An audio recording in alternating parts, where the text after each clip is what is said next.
This pose stretches your chest, abdomen and spine, and also firms your buttocks and thighs.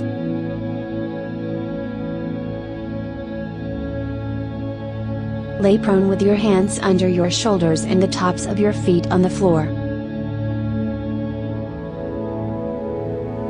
Straighten your arms and open your chest toward the ceiling. Slightly lift your legs off the floor.